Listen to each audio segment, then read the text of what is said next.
Chapter 9.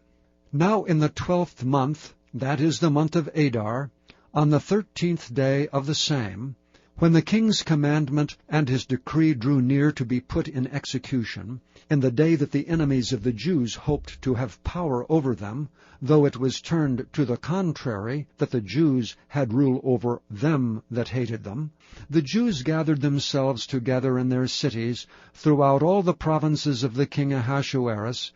to lay hand on such as sought their hurt, and no man could withstand them, for the fear of them fell upon all people.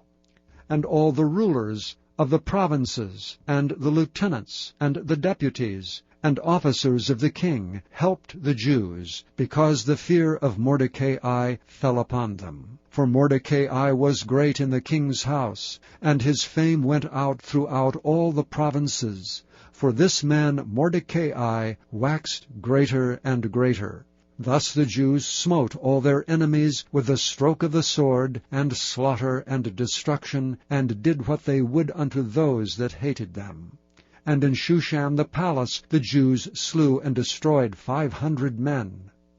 And Parshandatha, and Dalphon, and Aspatha,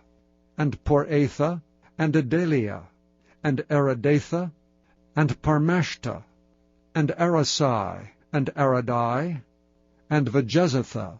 the 10 sons of Haman, the son of Hammedatha, the enemy of the Jews, slew they, but on the spoil laid they not their hand. On that day the number of those that were slain in Shushan the palace was brought before the king.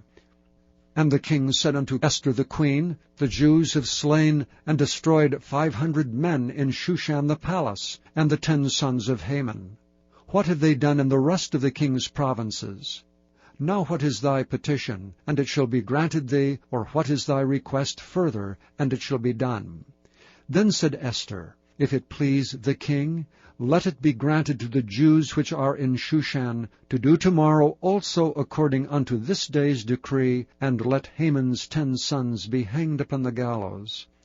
And the king commanded it so to be done. And the decree was given at Shushan, and they hanged Haman's 10 sons. For the Jews that were in Shushan gathered themselves together on the 14th day also of the month Adar, and slew 300 men at Shushan, but on the prey they laid not their hand.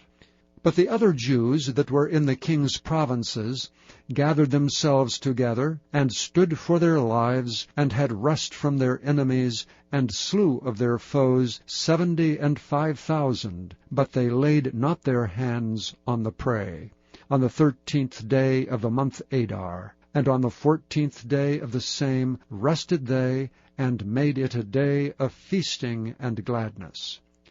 But the Jews that were at Shushan assembled together on the 13th day thereof, and on the 14th thereof, and on the 15th day of the same they rested, and made it a day of feasting and gladness. Therefore the Jews of the villages that dwelt in the unwalled towns made the 14th day of the month Adar a day of gladness and feasting, and a good day, and of sending portions one to another. And Mordecai wrote these things, and sent letters unto all the Jews that were in all the provinces of the king Ahasuerus, both nigh and far, to stablish this among them, that they should keep the 14th day of the month Adar, and the 15th day of the same yearly,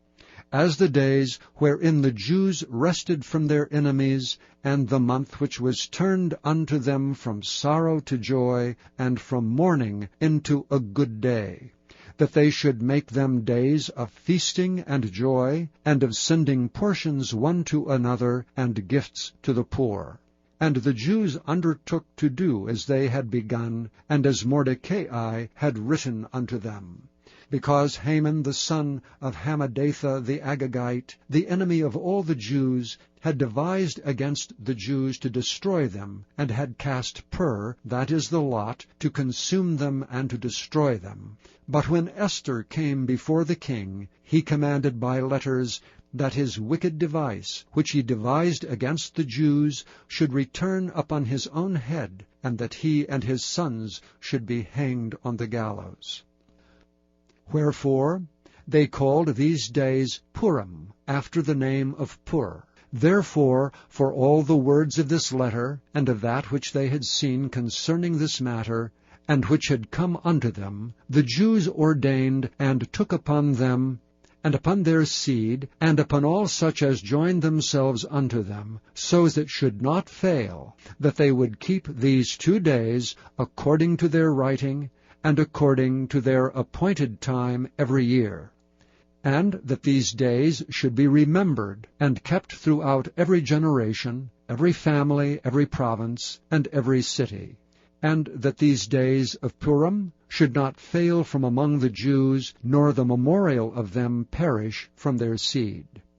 Then Esther the queen, the daughter of Abihail, and Mordecai the Jew, wrote with all authority to confirm this second letter of Purim. And he sent the letters unto all the Jews, to the 127 provinces of the kingdom of Ahasuerus, with words of peace and truth, to confirm these days of Purim, in their times appointed, according as Mordecai the Jew and Esther the queen had enjoined them, and as they had decreed for themselves and for their seed the matters of the fastings and their cry. And the decree of Esther confirmed these matters of Purim, and it was written in the book.